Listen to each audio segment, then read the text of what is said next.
এখন আমার সাথে আছেন আমাদের সম্মানিত অতিথি doctor Zakia Sultana, medical officer, Hamdard Panthapath branch. Hello আপা। হ্যালো আপু, কেমন আছেন? আমি ভালো আছি, আপনি কেমন আছেন? আলহামদুলিল্লাহ, আমি অনেক ভালো আছি। আমার খুব ভালো লাগছে আপনি আমার অনুষ্ঠানে এসেছেন। আমার খুব ভালো লাগছে আপনাদের এই রান্নার অনুষ্ঠানে অ্যাটেন্ড করতে পেরে। আপা, আপনি যেহেতু একজন ডক্টর, আপনার কাছ থেকে আমি এবং দর্শকরা অনেক কিছু জানতে পারবে আশা করি। আমরা অনেক গল্প করব, তার আগে দেখে নিই আজকে আমরা কি রান্না করছি। ওকে প্রিয় দর্শক, এখন আমরা তৈরি করব রুয়াবজাই লাচ্ছি। দেখে নিই কী কী উপকরণ লাগছে। রুয়াবজাই লাচ্ছি তৈরি করতে যা যা উপকরণ লাগছে: ঘন দুধ, টক দই, চিনি, বরফ কুচি এবং রুয়াবজা। দর্শক নিশ্চয়ই দেখে নিয়েছেন কী কী উপকরণ লাগছে রুয়াবজাই লাচ্ছি তৈরি করতে। এখন আমরা চলে যাব লাচ্ছি বানাতে। আপু, আমরা লাচ্ছি বানানো শুরু করব, তার আগে আমি আপনার কাছে কিছু কথা জানতে চাই। অবশ্যই। সেটা হলো, আপনি যেহেতু ডক্টর, আপনি তো জানবেন যে মহিলারা আসলে রোজা রাখে, বাইরে জব করেন, বাসায় কাজ করেন। রোজার সময় স্পেশালি তাদের ডিহাইড্রেশনটা খুব বেশি হয়, যেহেতু ওয়ার্কলোড বেশি, বাসায় গিয়ে আবার ইফতার তৈরি করতে হয়। তো আপনার যদি কোনো টিপস থাকে বা অ্যাডভাইস থাকে যে কিভাবে আমরা মহিলাদের বিভিন্ন সমস্যাগুলো থেকে মুক্ত থাকতে পারবো। ওকে, এই রমজানে আমাদের সবারই চেনা জানা যে রুয়াবজা, হামদর্দের রুয়াবজা 8টি ফল এবং 8টি ভেষজের নির্যাস দ্বারা তৈরি, যেটা এই রমজানের জন্য আমাদের শুধু মহিলার না, অল ওভার সবার জন্য এটা খুবই উপকারী একটা হচ্ছে পানীয় আমি মনে করি। সেটার মধ্যে তরমুজ এবং আমাদের আনারস, এটা স্পেশালি একটু বেশি, যেটার মধ্যে বিভিন্ন উপকারী উপাদান আছে।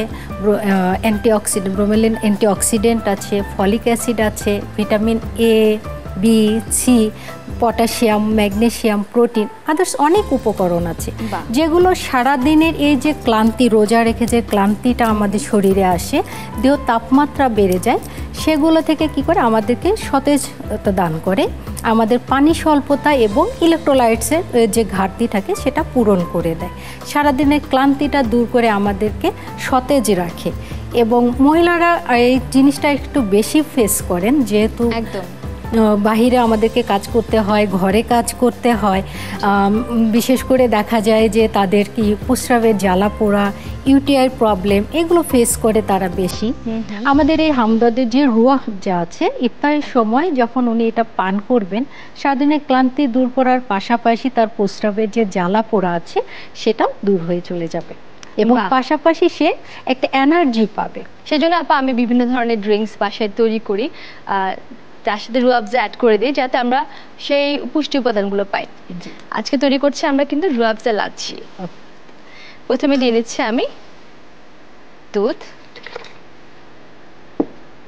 1 কাপ দুধ দিচ্ছি, পানি দিচ্ছি আধা কাপের মতো। তারপর আমি দিয়ে নিচ্ছি টক দই,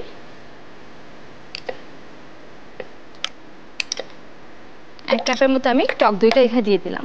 তারপর দিয়ে নিচ্ছি আমি চিনিটা স্বাদ মতো, যেহেতু আমরা রুয়াবজা ইউজ করবো, আমি 1/2 কাপ দিয়ে দিচ্ছি এখানটায়। আপা, আমার সবচেয়ে প্রিয় রুয়াবজাটা আমি দিয়ে দিচ্ছি, ইচ্ছে মতো দেওয়া যায়। আমি আপাতত 2 চামচের মতো দিচ্ছি, টেবিল চামচে 2 টেবিল চামচ।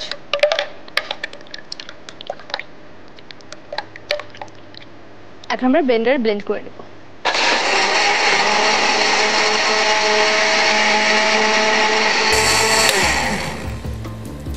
এটা হয়ে গেছে, খুব ঝটপট একটা রেসিপি। এখন আমরা পরিবেশন করব। তার আগে আপা বলেন যে, যেহেতু আমরা টক দই নিয়েছি, রুয়াবজা দিয়েছি, এখন আমরা এই খাবারটা, একটা খাবার থেকে আমরা কতটুকু পুষ্টি উপাদান পাচ্ছি, দর্শকরা কি কি পাচ্ছে পুষ্টি উপাদান?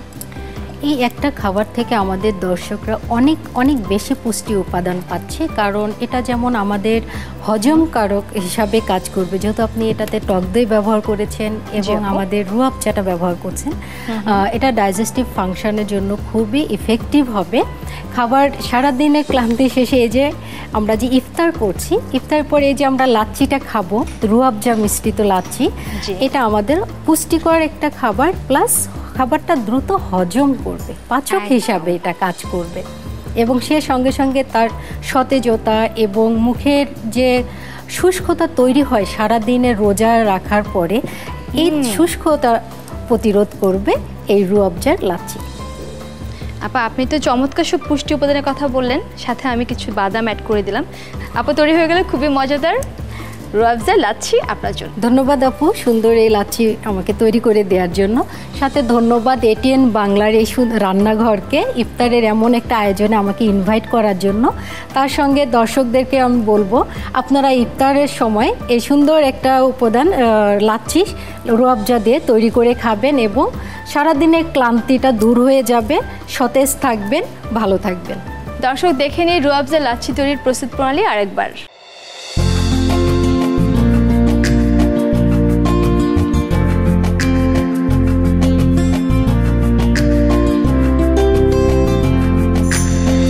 প্রিয় দর্শক, আজকে দুটি রেসিপি নিশ্চয়ই আপনাদের খুব ভালো লেগেছে। আজকের ইফতারে অবশ্যই চেষ্টা করে দেখবেন বাসায়।